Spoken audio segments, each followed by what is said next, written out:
All right, hello, this is Mr. Wallace. We are doing mixed practice for our Algebra 1 semester test. This is Unit 1, Number 3 practice on page 6. So this is on page 6. We're doing number 3.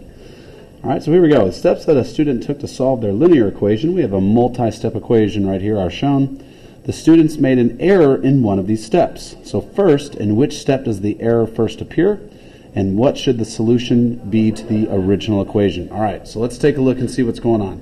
How I like to set up these is I like to do the equation myself. So I have 4x plus 5 equals 31 negative, so that's a negative 1 basically, x minus 4. Okay, so I'm going to simplify the parentheses by doing the distributive property, double rainbow. So I got 4x plus 5 equals 31.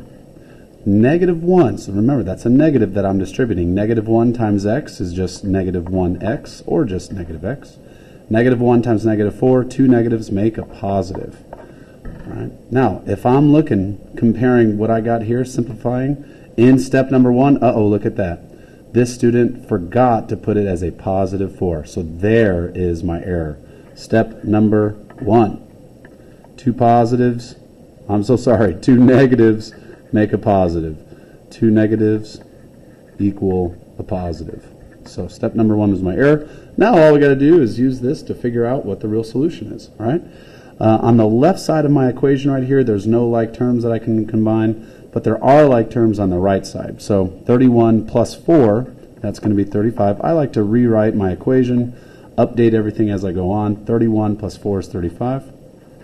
Then I have minus x. All right, now, this is where a lot of students get confused. They're like, what's my next step? Well, we want all the x's on one side of the equation and then all the numbers, the constants, on my other side. I always like having my x's on the left because then it's x equals, kind of like over here, right? So I'm going to move my x's to the left. I'm going to add an x here to get rid of it. That cancels out. Add an x here. That's 4x plus 1x is 5x. Okay, I'm going to subtract 5 here. Remember, we do the opposite, so I'm going to subtract 5 to get rid of it on that side. I'm going to subtract 5 to on the right side then, because I did the same thing. 35 minus 5 is 30. I have 5x equals 30. Obviously, we divide by 5 on both sides. 30 divided by 5 is 6.